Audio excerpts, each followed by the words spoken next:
Assalamu alaikum. I hope you all are well. So today we are going to cover our lab 12 quiz of CS 301P, that is data structures. So सबसे पहले हमारे पास MCQ है, which of the following formula gives the index position at the right of the right child of I. अब index position हमने बतानी है right child of I की. तो यहाँ पे handouts में हमारे पास जो लाइक गिवन रूल है उसमें आपने 3 फार्मूलाज जो हैं वो याद रखने हैं.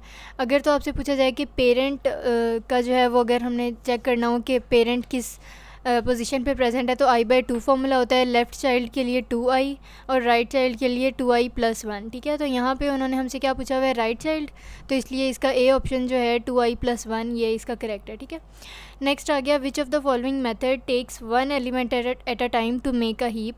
अब यहाँ पे हीप जो है वो हम कंस्ट्रक्ट करने लगे हैं और वो मेथड पूछ रहा है कि इनमें से कौन सा मेथड जो है वो एक एक करके एलिमेंट को ऐड करता है हीप में. तो सबसे पहले आपके पास परकुलेट डाउन, फिर है इंसर्ट, देन ट्रेवर्स और फिर है बिल्ड हीप. तो यहाँ पे 2 ऑप्शंस में आपके पास जो है वो कन्फ्यूजन हो सकती है, एक इंसर्ट मेथड और एक है बिल्ड हीप. इन दोनों में एक डिफरेंस है जो आपने याद रखना है. इंसर्ट मेथड जो है अगर हम कहें कि हमने हीप को कंस्ट्रक्ट करना है इंसर्ट मेथड से, तो हम एक एक एलिमेंट लाइक जितना भी डेटा हमारे पास गिवन होता है ना, डेटा ऑफ एलिमेंट्स, उसमें एक एक करके हम एलिमेंट्स को ऐड करते जाते हैं हीप में. ठीक है, लेकिन अगर हम पूरी एरे को इकट्ठे जो है वो किसी तरह से मैनिपुलेट करके हीप क्रिएट करें तो वो होती है बिल्ड हीप.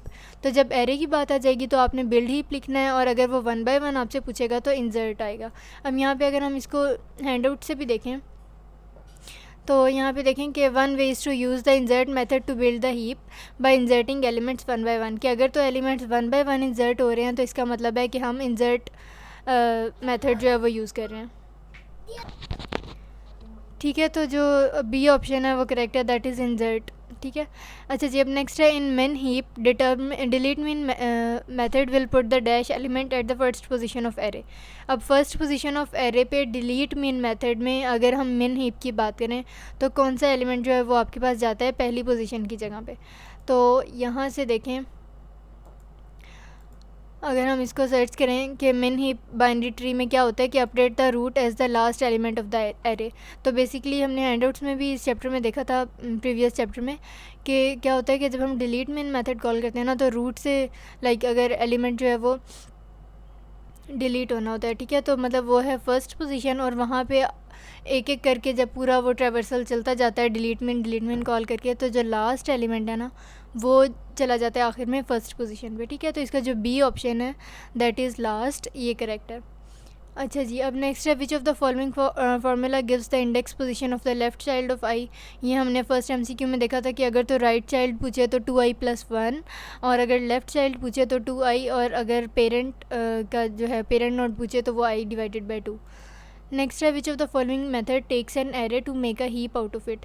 अब अगर मैंने अभी प्रीवियस MCQ में आपको बताया था कि अगर 1 बाय 1 का वो आपसे पूछे है हीप क्रिएट करने का, हीप कंस्ट्रक्ट करने का मेथड, तो वो इंसर्ट मेथड होता है. ठीक है, और अगर हम लाइक एरे को यूज़ करें अपना हीप कंस्ट्रक्ट करने के लिए तो वो बिल्ड हीप मेथड है. तो यहाँ पे गिवन सिनेरियो के अकॉर्डिंग आपका जो राइट ऑप्शन है वो डी है, that is build heap. So that was all about lab 12 quiz of data structures. इसमें अगर कोई क्यूरी रह गई हो तो you can drop a comment, and if you are new to my channel then don't forget to subscribe and hit the bell icon. Thank you.